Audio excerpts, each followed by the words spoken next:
Les avions de ligne actuels sont à la fois sûrs et confortables, mais pourraient-ils voler plus vite, beaucoup plus vite?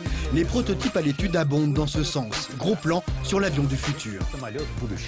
Quel type de fuselage, quel carburant et quelle empreinte écologique pour cet avion du futur capable de voler à plusieurs fois la vitesse du son? Autant de questions auxquelles on entend répondre un projet de recherche européen mené en coopération avec le Japon. L'objectif d'un avion grande vitesse par rapport à un avion conventionnel tel que nous le connaissons aujourd'hui est de pouvoir raccourcir les temps de trajet, et donc de pouvoir relier par exemple l'Europe au Japon en une durée d'environ 3 heures. Ces avions susceptibles d'atteindre Mach 5 voire Mach 8, soit 5 à 8 fois la vitesse du son, requièrent de toute nouvelle technologie de propulsion ainsi que des matériaux et un design de pointe. Chercheurs et industriels y travaillent d'arrache-pied. On peut imaginer toutes sortes de formes, mais au final,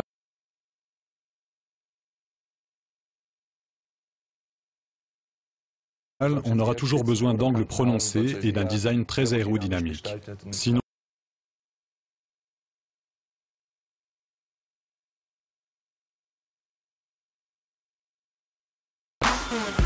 des maquettes d'avions sont placées dans ce tunnel long de 60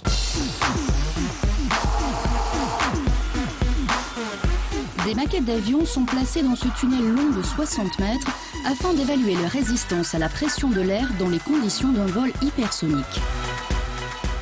cette soufflerie peut générer des flux d'air d'une vitesse extraordinairement élevée. Cela nous permet de simuler la rentrée atmosphérique à 30 km de mètres d'altitude, telle que...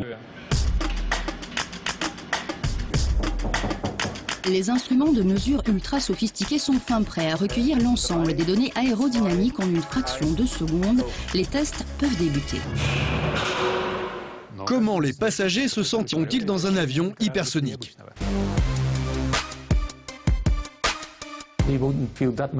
En réalité, ce ne sera pas très différent d'un vol conventionnel. Seul le facteur temps changera. Le trajet sera raccourci de 20 à 30 minutes.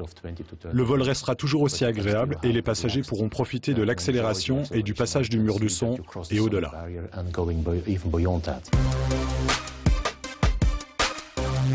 Autre défi majeur à relever, le choix du carburant. Plusieurs options sont à l'étude, dont l'hydrogène liquide qui ne produit pas d'émissions de CO2 et qui pourrait également être utilisé dans le processus de refroidissement de l'appareil. Il faut que l'on développe des systèmes de propulsion opérationnels depuis le décollage et jusqu'à une vitesse de Mach 5. Mais voler à Mach 5 signifie une structure très chaude pour le moteur. Pour réduire la température, notre solution passe par le refroidissement de cet air chaud grâce à l'utilisation d'un carburant très froid. Dans cette autre soufflerie, on teste des céramiques spéciales à même de résister à des températures extrêmes. Un matériau qui pourrait servir à protéger les bords d'attaque de l'hypersonie mise à rude épreuve par une température de plusieurs milliers de degrés Celsius due au frottement de l'air. L'objectif est de minimiser les flux de chaleur afin que la température ambiante dans la cabine passager soit équivalente à celle que l'on a lors des vols conventionnels.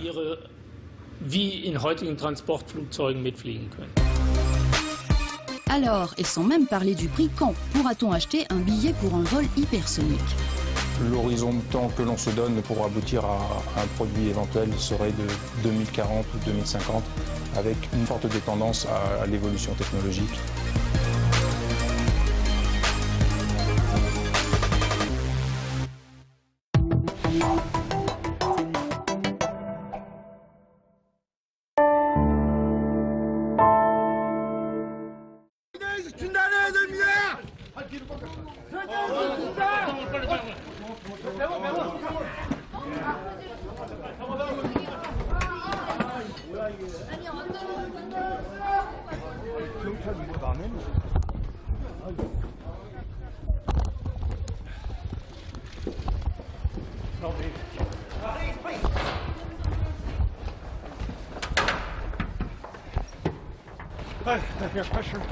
Pressure, and I'm bleeding here. I'm bleeding here.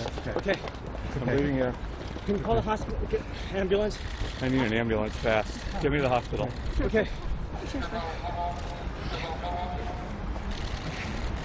Help. You guys gotta stop this bleeding. 여보세요?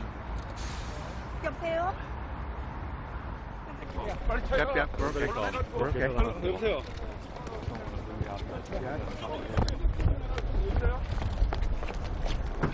I'm gonna go in first, okay?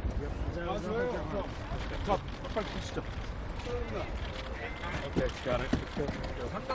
저 계산이 이제. 자, 빨리.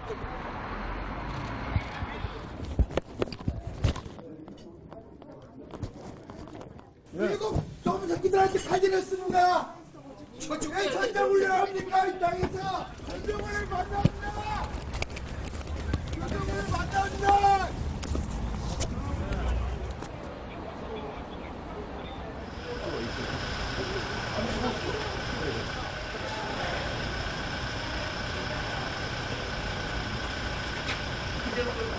I'm okay, guys. I'm okay. Hey, guys, how are you?